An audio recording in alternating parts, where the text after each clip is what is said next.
by my city. I got paid by Donald Trump himself. You know, I'm like part of this grand conspiracy. And then that led into Facebook hate groups, like these huge groups of like taking my pictures and trying to debunk me. And then that led to these like, I guess they would set a time.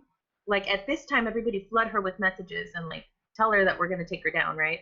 So then that's when I started getting the messages. Like I remember there was this like creepy old guy who was like, I'm not gonna rest until I find you, and I'm gonna, you know, expose you, and just all of these like crazy like nonsense things. So like it was at first you want to just push it away, but when you wake up, because I wasn't actively looking for it, I would wake up in the morning and apart from them sending me messages, I was having these people who they meant well.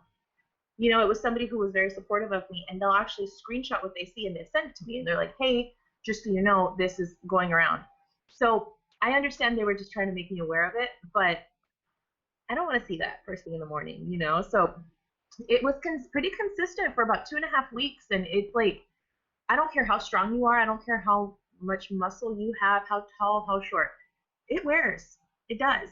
And it did start to wear on me. So now what's happened is there's been sort of like a decline in it, I think, because there's been now this time where I have been active on social media, but I haven't been so much like on the TV or anything. So there's definitely been a decline. But I did an interview again uh, 2 days ago, and it was literally just a short clip. And here we go again. Like immediately when the interview came out, I actually had one of my own personal friends attacked me on Instagram, and he was like screaming and shouting, and then he actually called me on the phone, and I was like he was screaming at the top of his lungs, like you have an agenda, and you know f your politics, and you need to, and he was just like saying that I'm like trying to push this political. It was just like like this headache, and when it's coming from people outside, it's one thing, but when it starts coming from people that you respect, people that are close to you, I mean, it really hits home. It's hard, but From it's your going to start up again. It's starting up again because now I'm going to start getting media attention again because I'm going to start doing the donations. So, like right now, I have a reporter who is going to do a story on me this week because I'm like the follow up, and I actually have a lot of them who they said, you know, once you start kind of recovering, we're going to do the second part to your story. So I know that once that sort of starts airing again, it's all going to start up again. but from your friend too, that's crazy. Yeah. That's crazy to me. Like Yeah. I mean, because like so Jamie and I have had lots of conversations on the phone, and he can attest like we don't see eye to eye on some of our opinions because he's a science guy, he studies Yeah. numbers, and then he gives me that information, and then Yeah. I'll say my opinion from my side of the thing, and we discuss it, and we have this long conversation, and what starts out, and maybe it doesn't end that way, but we have a legitimate, great, deep discussion about these things. Yeah. And Yeah. yeah,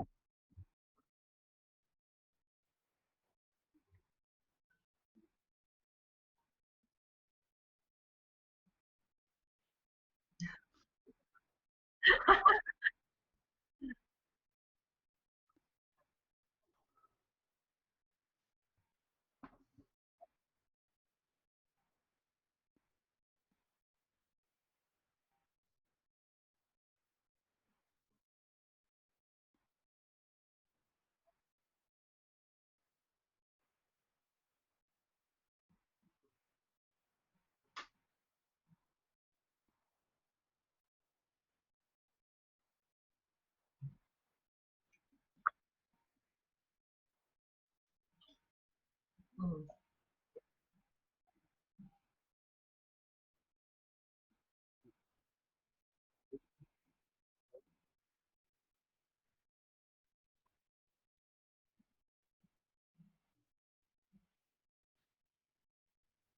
Yeah.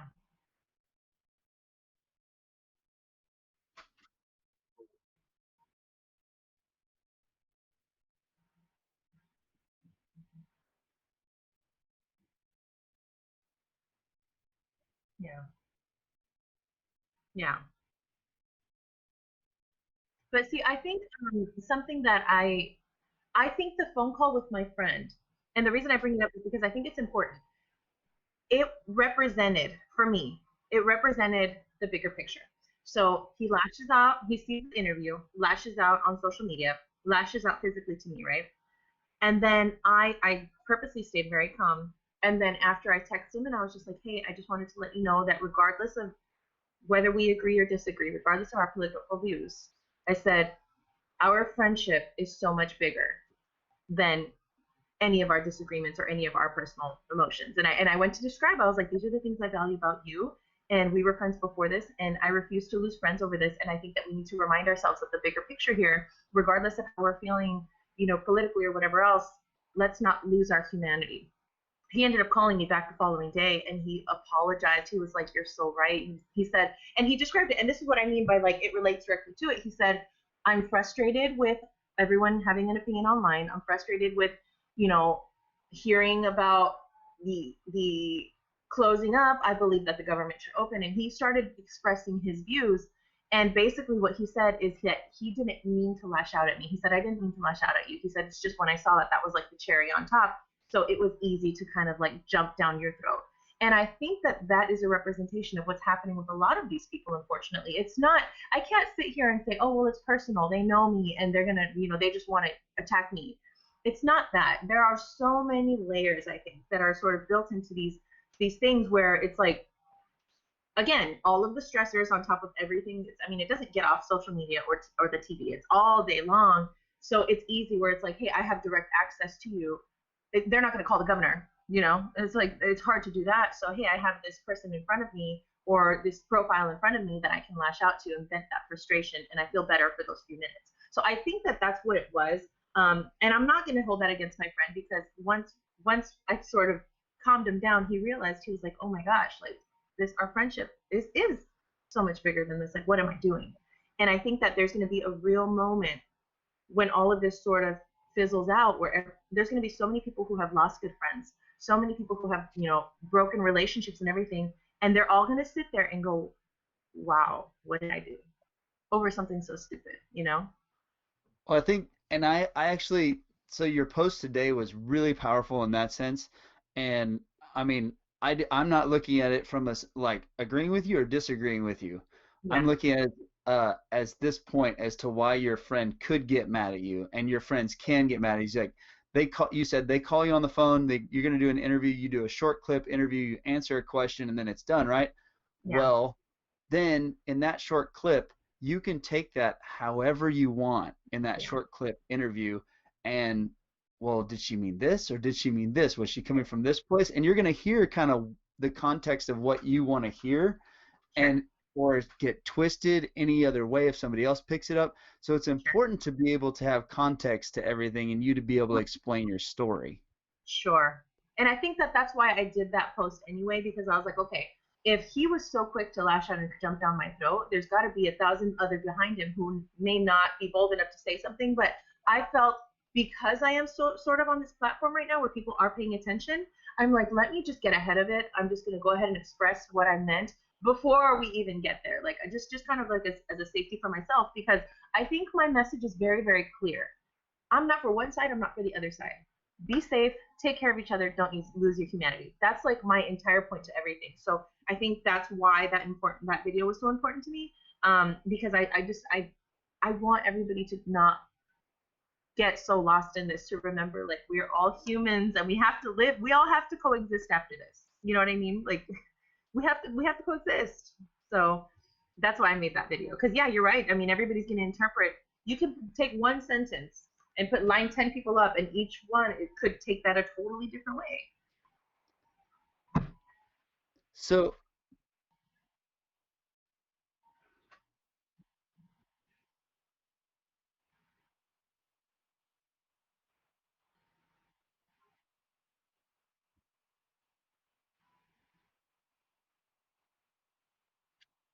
Right.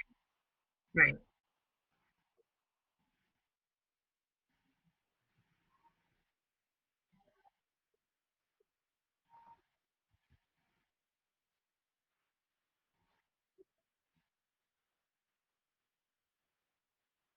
Sure. Yeah. Yeah, no, I definitely agree with that. And like I think I've been very fortunate because so far, and I've done quite a bit of media. So far, I think the media has done a really good job of portraying the message that I'm trying to get out. But I know that sometimes that doesn't always happen. I mean, you see with like with celebrities and everyone else where they come on and they're like, oh well, it was edited to look certain ways, and now they have to be defending it. So I agree with that. I mean, it's not always going to work in your favor. So like I said, with that one interview, I mean, I maybe talked for 5 seconds total. It's like three little snippets of total of like 5 seconds, but I did feel that need of like, especially in this time because it is so sensitive. Like, let me just throw a little love in that and let them know because I don't want to hear it. It's a weird position because you've got two polarizing subjects, the protests in California, right? Yeah, And then you've got the chloroquine stuff, right. so Yeah, it helped you and you signed up to be a first trial patient and all that good stuff. And then it's very divisive because of the way the media puts it out there. You have people in a camp that say, no, don't, just because of their political beliefs, and you have other people that say, yes, do, just because of their political beliefs. Like it's both right. sides. Yeah, And so you've answered two polarizing questions. So if you said yes, you're wrong, and if you said no, you're wrong. right. And this is why I think I've always done like even if you go back, if anybody goes onto my Facebook, I have all the videos there. From day one, when it started with the hydroxychloroquine, I always, every single time I said, disclaimer, I am not a medical professional. This is very much a trial. This is something that you need to work out with you specifically with your doctor and make sure it works for you. Like, don't, this is not a cure. I felt like I kept saying that over and over because I don't want anybody to think that I was jumping on going, oh, look, guys, we have a cure because that's not what I was doing. I was doing a trial and I was happy to do that. But yeah, absolutely. I feel like that's what's going on right now is like if anybody makes a statement about anything, you're immediately taking a side and you're immediately taking a stance on something. And I'm like, well, no, I'm actually pretty fluid and neutral with most things and realistic. Like just because something works for me doesn't mean it's going to work for you. I mean, we all have totally different genetic makeups. It would be ridiculous to think that. And I think everyone right now is so desperate to find something. And this is how I feel. I feel like everyone right now, they just want an answer. One answer. Here's this magic pill. This is, I don't care if you're big, big, small, short, fat, whatever. This magic pill is going to cure you. And until we find that magic pill, this is going to happen. You know what I mean? So I think that's part of the frustration too. Yeah, but I mean, here's where I look at it from your point of view, which is so amazing, is it's worth taking that chance to be polarizing on one side because if that medicine does help that person, you've already done the good like 10 times, 20 times, however many times you want. Like you can't measure it. You cannot measure the amount of good that even helping one person by sharing your message of how the medicine worked for you. And it's crazy because I'm on this survivor group that was created. It's called Survivor Corps. And basically, it's on Facebook. There's 41,000 members, I believe. It's a bunch of coronavirus survivors. And somebody posted on there, has anyone actually taken hydroxychloroquine? And there are hundreds of cases that are, yes, this worked for me. Yes, this was wonderful. So even though, I mean, you got to remember the population here in the United States is ridiculous. I mean, we're not talking about hundreds. We're not talking about thousands. I mean, we have so many people. So is it going to work for everyone? No, but does that mean it's not going to help some people? It is helping people. I see it. I'm watching all of these people and I've gotten messages from them going like, "Thank you so much. It worked for me. It worked for my dad. It worked for my wife. Because of this, my dad's here with us today." So it's. I feel like it's just really hard to sort of put us all under one umbrella. It's just not realistic to do that right Yeah, I completely agree with that. Yeah, everyone is going to handle this virus. I think it's funny, the delay in I and you probably will contest to this. I always seem to be a week or two ahead in the knowledge of what the public knows, like what's going around. Like I was like a long time ago when this first came out, I knew immediately. I was like, well, if you're vitamin D deficient, you're gonna have a hard time with it. You remember that? Can you hear me, Aaron? Oh yeah, Oh, yeah, no, okay. I hear you. Yeah, and it was just, and it's like, I thought I kind of got a good chuckle out of it the other day because it was like, man, all of a sudden the media's just blown that up, and now everyone's going to blow it out of proportion, and Yeah. it's like, there's going to be so many more rumors, and it's like, oh, it's like everyone's going to be like, oh, it's just everything is going to get blown up just because the media took it out of context. But it's like Yeah. it's a well-known thing. But there's so many factors that can affect that vitamin D can affect. It not only drives your immune system, it drives your I guess it also influences your hormone balance. It influences your sex drive, basically. There's guys that have really bad vitamin D, and they literally have no sex drive because of it. And it does Yeah. a whole lot in your body, and you got to think these molecules in your blood are carrying around these vitamins and distributing them. And when you don't have the minerals and the vitamins, it's going to affect so much, and it's extremely complicated. It is Yeah. extremely complicated.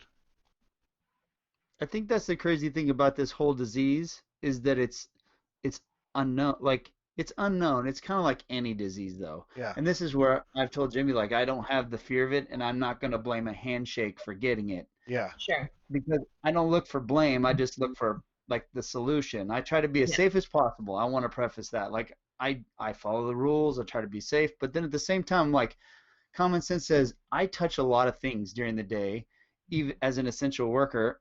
I touch a lot of things, and a lot of Yeah. other people have touched it, and that's like if I shake somebody's hand, I'm not going to go, you gave that to me. I shouldn't have shook that guy's hand. No, I shook your hand. Like I could have got it from breathing something. I could have got it Yeah. from, anything else. Like there's 100 different places I could get it from. So the point, and you said something again, that the point of this is not to keep everybody from getting the virus and it goes away. It's to give our medical system a chance to be prepared to deal Right. with people and not to overrun them. And so Right. there is a point in time when we have to let people out and Right. brave and take a chance on getting it. yeah, Yeah, absolutely. Absolutely. And I think that that was something that was misinterpreted as well. And then just going back to what you said, like when you show a little snippet of something, it could be misinterpreted. Now, I think the reason that mine could potentially be misinterpreted is because they overlapped my interview with a protest that had several underlying like layers, right? So the protest, the main reason was because the governor shut down our beach. Okay, so that's a big reason why people were pissed off. They were throwing a hissy fit because the beach was shut off.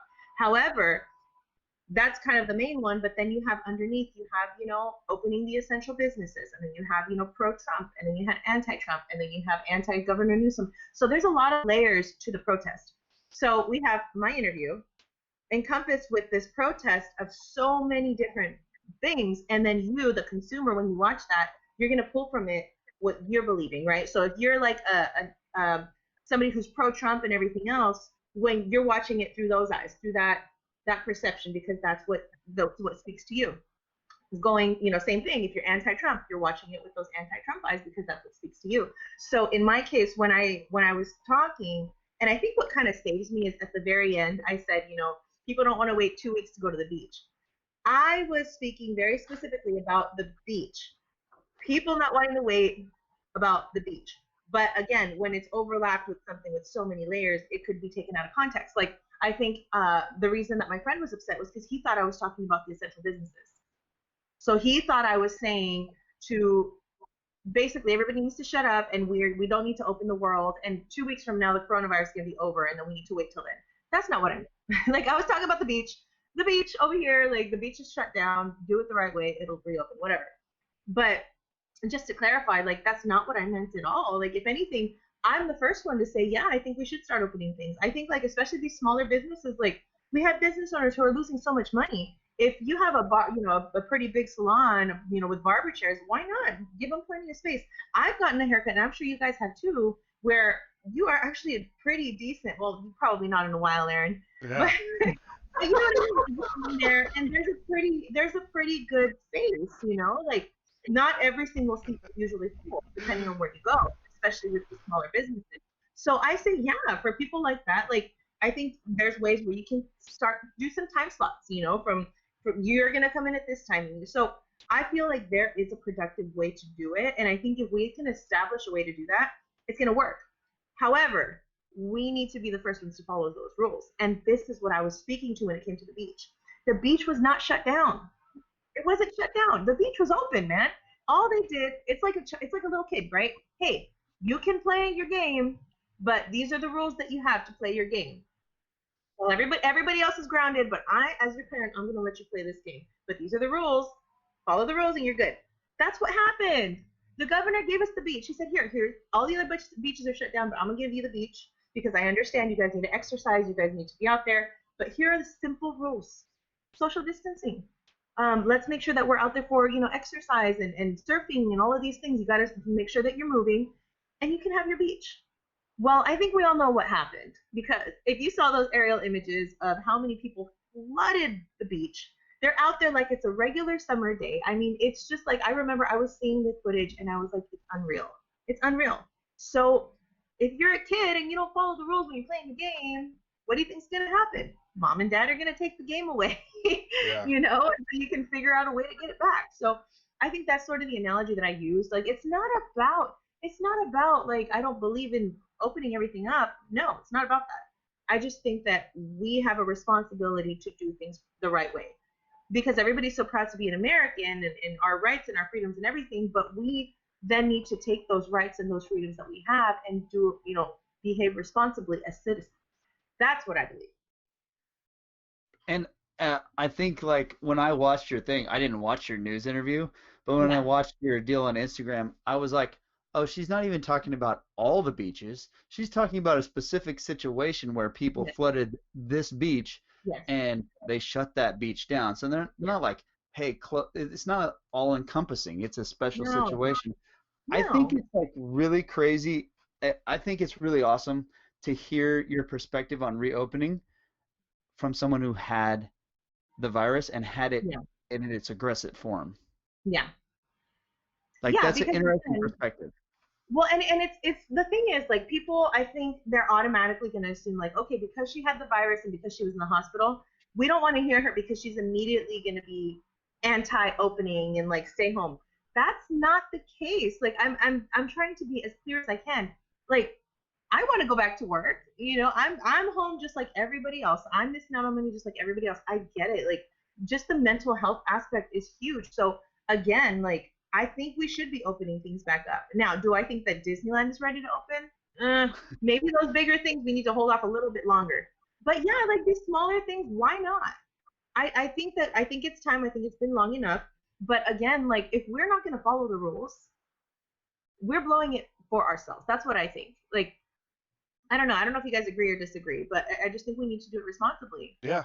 No, I definitely agree. I mean, I agree with the I mean, a few knuckleheads can ruin it for the good people, Yep. and that needs to be Like, figured out. like The way yourself. I kind of look at it, you've got some smart like you've got some people sitting up there for however long California's been shut down, Yeah. and they're supposed to be trying to figure some things out, and they're supposed to be smart. They're put in these positions because they're supposed to be intelligent when it comes to handling this exact situation, Right. and they can't figure anything out logistically. Like Yeah. they would never be able to get a job in the trucking industry or in any sort of distribution because they Yeah. can't figure out logistics for crap. Yeah. Yeah. Some people just really suck at logistics. And like when Yeah. you're talking like mass scale logistics like that, unless you have like one person tracking and managing it at every location, it's almost guaranteed, you know, to for something really crappy to happen. Something's not going to get delivered to this place, someone's not going to get what they want, and we kind of saw that with what happened in New York with the respirators sitting in the warehouse, or that storage Yeah. wherever whatever the rumors were. But Yeah. and that's just what happens when you have mass scale logistic operations. It's almost guaranteed to be delayed. It's Yeah. never going to be as fast as you want it. It just Right. And doesn't happen. I say that, and at the same time, how do you control when you've locked down California, who's a place that's sunny beaches, great weather, people go there for that specific thing. Like that's what they moved there for. Right. And then You tell them stay in your home, stay in your home. Don't even, you can't, you can't, you can't, you can't. And then you finally open up the beach. What do you expect is going to happen? Right. Yeah, and Like, that's what's so hard. That's what's so hard because like, You like my it was shorts? communicated. It was communicated that, it's for exercise, it's for the locals, and it's just people are so ready to jump at this point. No one's gonna listen. And unfortunately, like I wish there was, you know, more that we could do about it, but it's just the population is way too big. There's way too many people, and they know it. That's the thing. They know that there's power in numbers, right? So if I show up, I may not run out there from by myself, but if I've got 500 people behind me, yeah, no one's going to stop us from going. Um, and it's just the numbers thing. I don't know if you saw the videos of the protests, but it's just like they literally had, apart from all of the police vehicles, they had everybody on horseback, a whole bunch of cops on horseback, trying to just keep everybody onto the streets because nobody wanted. They were blocking cars. I mean, it was madness. It's madness. So I've been watching a lot of your videos, and I see you like working out and running, and like how can you like explain to me like that progress of like what it felt like the first time you worked out to whenever the last time it was you worked out, and each time what that felt like you're doing the squats, the deadlifts, and the runs. Like what was that like for you? How did that feel like? Yeah, so the very first time, so it all kind of started when I got out of the hospital. I did a 10-minute walk, maybe 3 or 4 days home. That 10-minute walk, by the end of it, I needed an inhaler. It was, now mind you, it was very, very slow. I was moving very slow, but even then, I needed an inhaler. How long was this So after? then, this was maybe 3 or 4 days out of the hospital. Okay. And I was, just confined right next to my mom's house. There was nobody around. It was an open space. But I was going really, really, really slow. When I was finally cleared by the Department of Public Health and everything, I came to my apartment and I invested in some gym gear just because, I mean, we don't know obviously how long this was going to be closed or whatever. So I know that my health is important, especially now. So I invested in some gym gear. So I got onto the treadmill, and I think my first day, same thing, really slow walk on the tread. Um, and I think I might have been like 15 minutes. Mm. Um, Same thing, back to the inhaler. And then the next day I did a little bit longer. I did 20 minutes. And then the following day I had gotten some weights. Is it weights? Yeah, I had gotten some weights, and I only did one set. I did, my regular set that I normally do. And after that one set, I was in so much pain. I was tired. I was winded. I think I sat in my room just breathing for a while and just calming down. And then I took the inhaler again. And the thing is, it's not like it's mentally frustrating, but I mean, excuse me, it's physically frustrating, but mentally it's worse because mind you, I'm a rock star at the gym. That's my pride and joy. So to be someone who goes from working out so much to all of a sudden you can barely even get like a preview of what you used to do, it was very frustrating. Yeah. So that's sort of how it started. It started with like, especially with the legs, like I started doing maybe 3 or 4 reps, if that. Like I didn't touch the squats at this time. At this time, it was just my body weight, and I was wobbly and I was all over the place. But there was this sort of like desire in myself. I'm like, no, I'm gonna get this because I have to right now. I have to take care of me. I'm completely alone, home alone. No one's taking care of me. I need to take care of myself. So it was this very, very slow progression. Mind you, now it's been over a month. Actually, what's the date today? May 4th. I have been almost 2 months now. Oh, yeah. May the fourth Um, be with you. yeah, right. You too, and also with you. But yeah, so it was this slow progression, and then I was like, you know what? I'm sitting there on Amazon, which has been my enemy because I've spent so much money on Amazon that I should not. But anyway, so I see a squat rack, and I'm like, okay, you know what? Buy that. So I bought the squat rack. I got some weights, and I did not expect. I didn't know what to expect, I guess. And I got on it, and I put on the camera, and I did it on purpose because I was like, okay, this is gonna go one or two ways. If I die, at least there's evidence in the phone. If it goes well, then I have this really cool video, right? So I did it, and I actually posted the video, and you could just see it in my face, like the surprise, the excitement. Like I was so blown away because I had no idea. Like, I'm supposed to have lung damage and all these other things. So you could see it, and ever since that day, that moment, I get to the point of exhaustion where it's like, the one set or whatever, and I'm like, okay, one more and one more. And now I'm sort of back into this place of like, all right. And that's why, I did that video running, and I'm not a runner typically. Like, I don't do that. I hate running. And I was like, you know what? Let's just see what happens. And I was going, and it wasn't so much about the actual running, because I think running is bullshit, to be honest with you. But people dig it, I don't. But just the fact that I was doing it and I didn't need my inhaler, it was more emotional and mental for me. Yeah. And so it was very exciting. I am very limited on running just because I can have kind of messed up knees. But like anytime that I get a moment to do it, I do it. And it sort of reminds me, it's very humbling for me. Yeah. Because I'm like, look at how far I've come in such a little bit of time. I was in my bed thinking I was gonna die potentially. Yeah. And I'm sitting here, feeling great. So I have been making it a point to, I work out, 3 days on, 1 day off. And I actually already called my boxing instructor. And as soon as this all lifts, we're going to go back to boxing. We're going to start really slow, but we're going to get back to that. And I have a feeling, just because of what's going on, that I'll probably end this more physically fit than I was before, because the determination is different. The mental, the process in my mind is so different now, which is crazy. But yeah, it was definitely frustrating in the beginning. It was a whole roller coaster of like, do I just give up? And when you're someone who takes so much pride in your body and everything else, and then you start to feel that go away, it sucks, man. Yeah. How long have you been boxing? So I officially started kickbox training maybe 23. So maybe I started training about 7 years ago. I never actually competed, but it was more like with my trainer, whenever I'd go in a couple times a week. So I started about 23, and then I took some time off again at 25.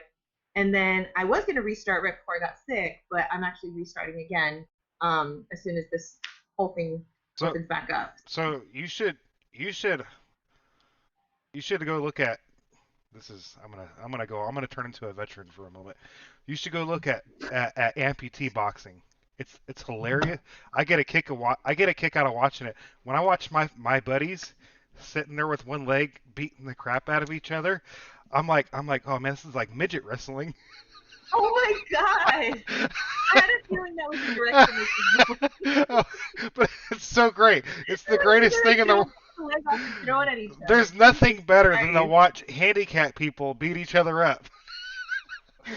Beat them over head with your leg. Yeah, I'm surprised that's never happened. No, I don't watch it on the regular, but thank you for asking. That's not the category. If I get into the amputee boxing, I'm gonna get you front row tickets so you can watch me get beat up.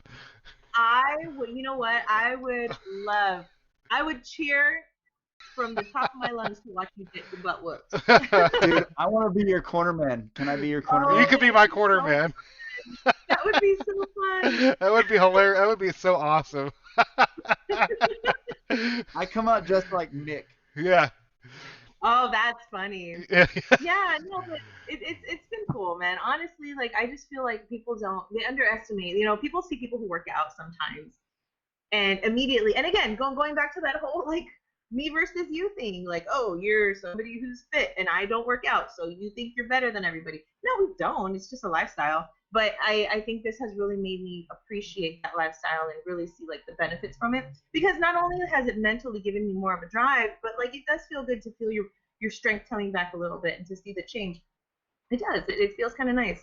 That's interesting that you say that, because like I've talked to some San Antonio police officers, back here in Texas, that were involved in a shooting, and the officer, I think he got shot like 3 times, and it was kind of horrendous. The person came right up to their cruiser and shot into their car through the window. Oh wow. And the guy says the same thing, but he did CrossFit, and he said the only reason why he thinks he survived, he lived through all that, was because he kept himself in shape. Yeah. It's the only reason why. Yeah, and I'm sure that probably has to do with the way that I reacted to the virus. I'm sure that that has something to do with it. The fact that I was healthy and, I Yeah, I don't know, I he whatever you want to call it, he but said he swears that he recovered faster because he kept himself in shape. yeah, And I totally believe it. I don't know if there's any like research studies on it, but I absolutely believe it. If you keep yourself in shape, you're probably gonna have a better chance of surviving something like this, even if you do have low vitamin D. I think that, and don't like take me for saying that, but it will help you in some form or fashion. yeah. But I think also Yeah. there's a stigma associated with it. Yeah. We're talking back to stigmas like we did last time. Like I've noticed that if you're somebody who doesn't typically work out or come from a background of working out, because most of the people, because I am like associated with the whole fitness world, a lot of people who approach me, whether they work out or not, that's what they talk about, right? They'll be like, oh, I want to. I don't know if it's like an intimidation that they feel like they need to talk about it or like give an excuse or justify why they are the way that they are. But that's usually the avenue that they'll go, like, oh, I've been thinking about going to the gym, or oh, I've been thinking about doing this. And I feel like there's this whole stigma of like, if you are somebody who is dedicated to the gym, now obviously there are those people who are like cray cray, like gym 24/7.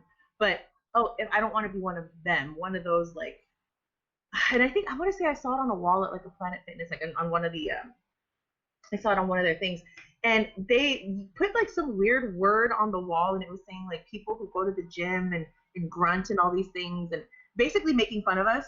And then like you look at like the Johnny Bravo character, right? Like you would think like, oh, if you are somebody who goes to the gym regularly, you're like big, dumb, and stupid, or like a. There's also the term bag of hammers. I don't know if you guys have heard these terms. I've heard that.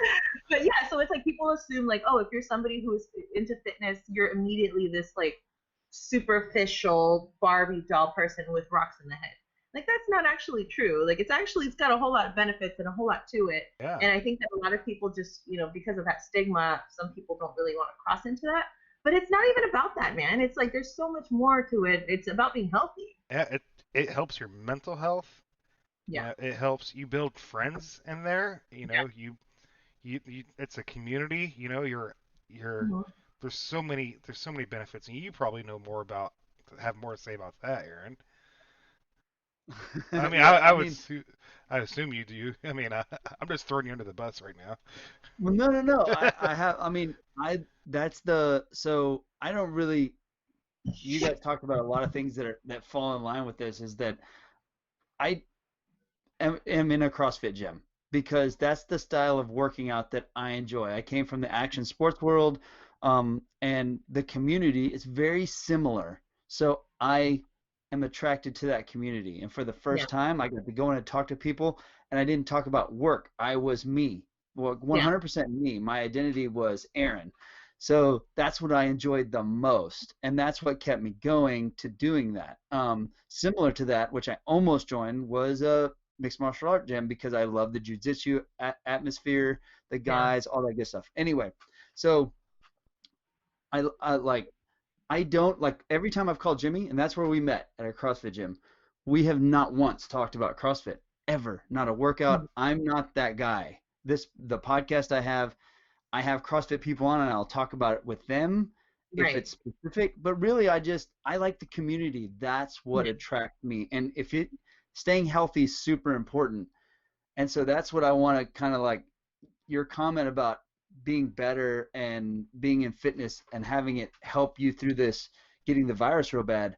It's very true. Like that could have gone the other way if you weren't taking care of yourself. And it doesn't mean that you have to go to gym every day, but Right. just eat some whole foods, be relatively fit, like, and you're gonna be way better off.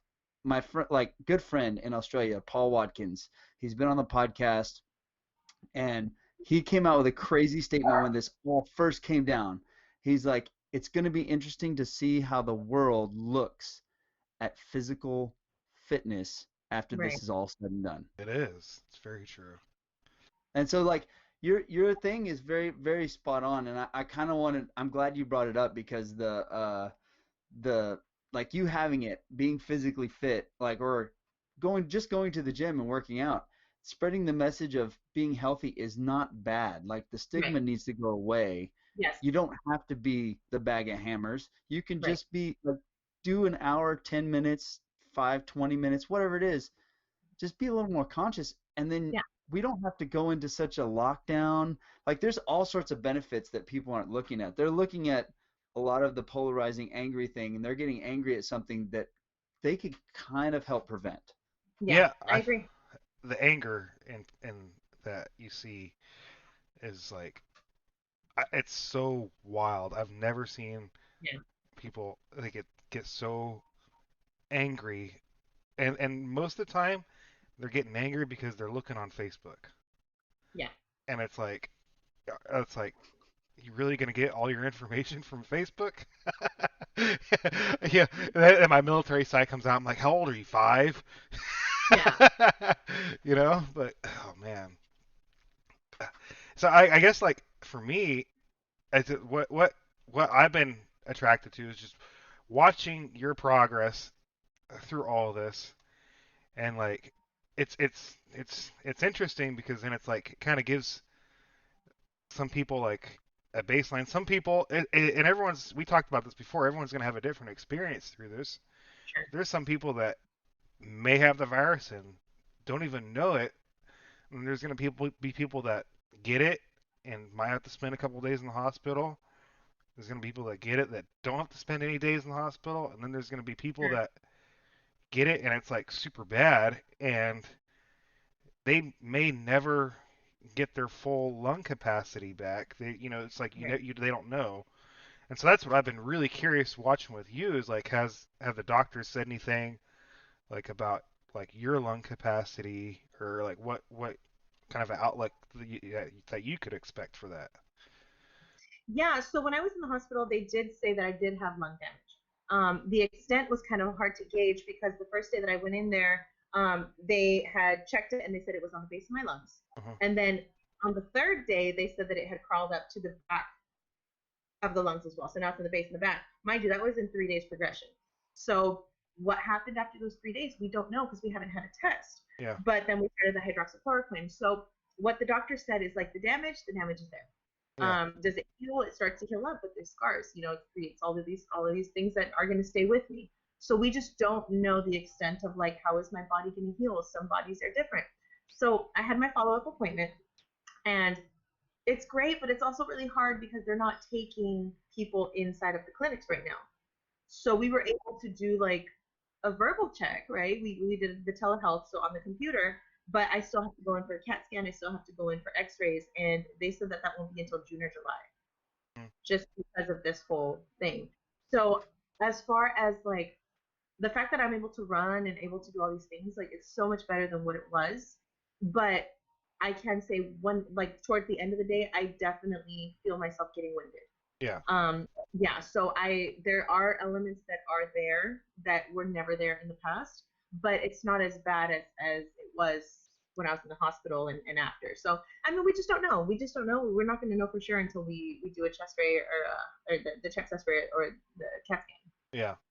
And it'll probably give it time to even see if the lungs even fully heal from that, you know? Right, right. So I was, It's crazy you've made that much progress that quick, though.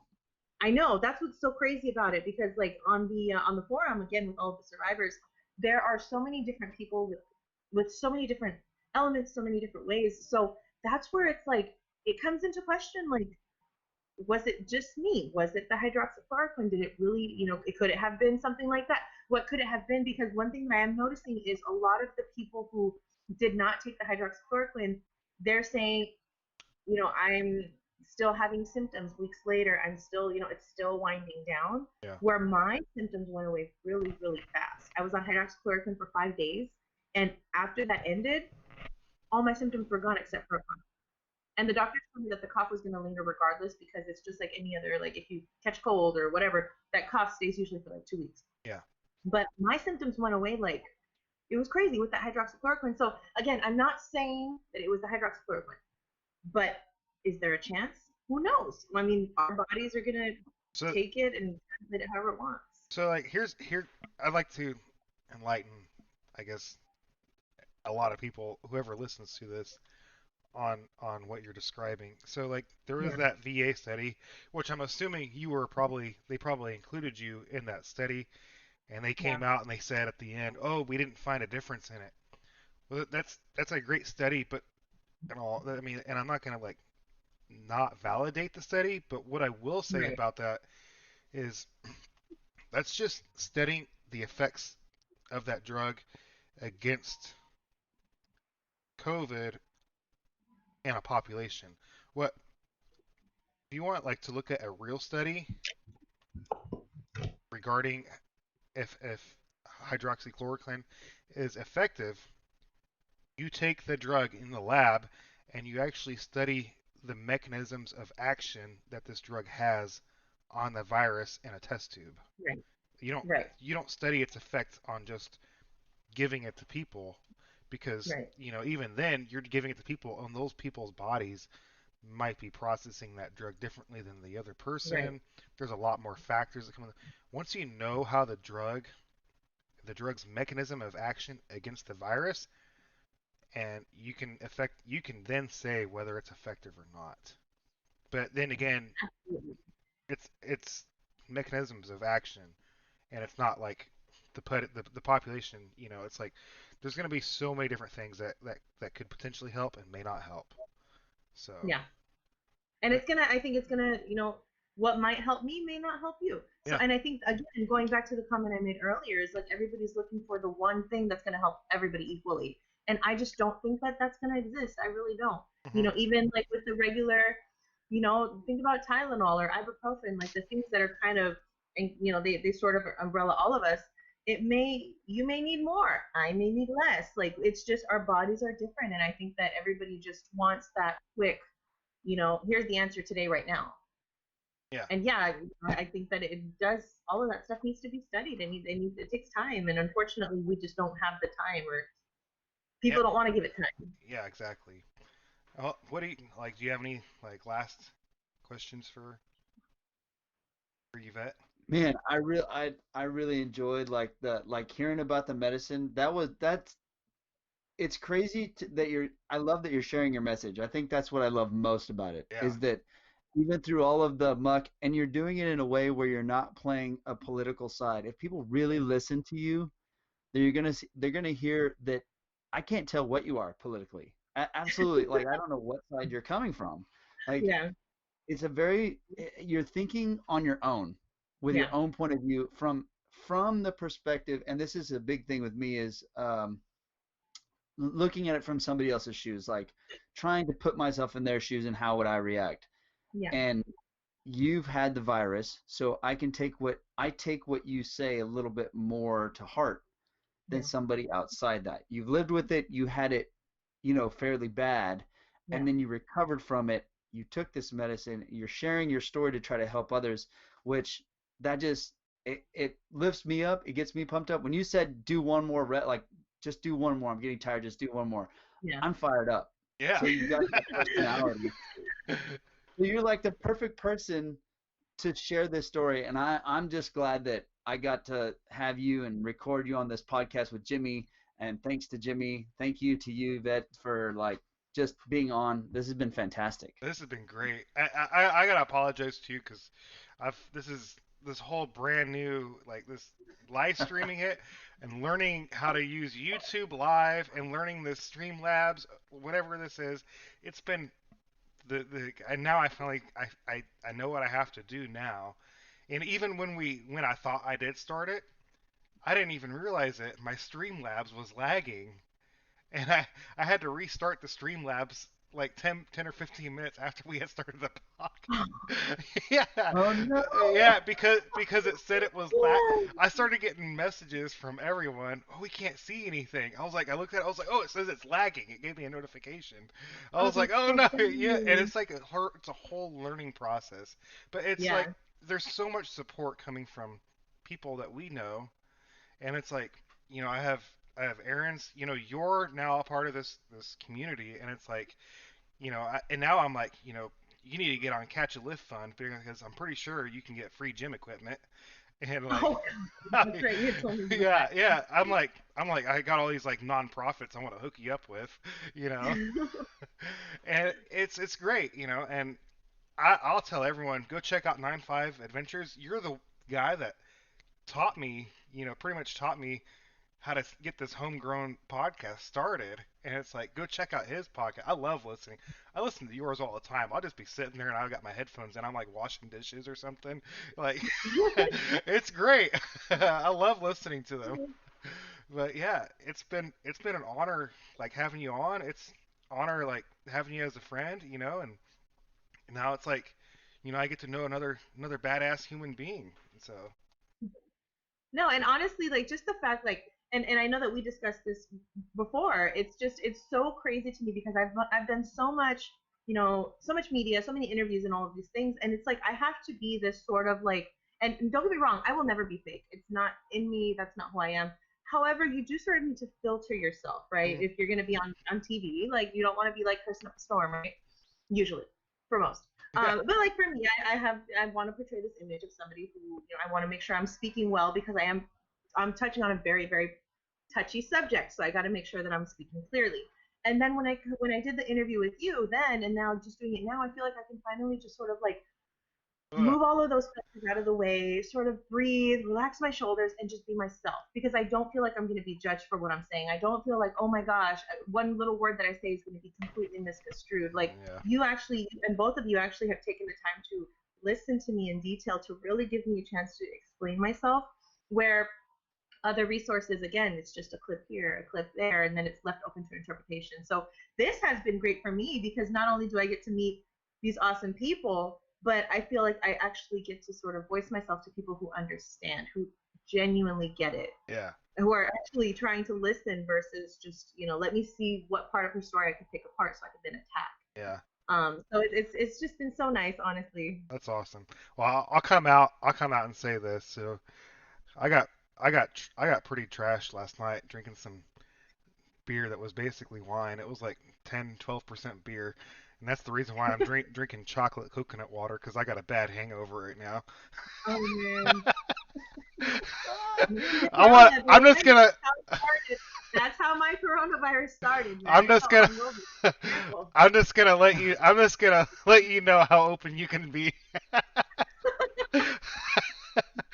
No, but honestly, it's great, like I said, and especially in this world where we're all surrounded by ourselves. And I mean, you can see all of my friends in the room. Do you hear the crickets? We're like literally all around.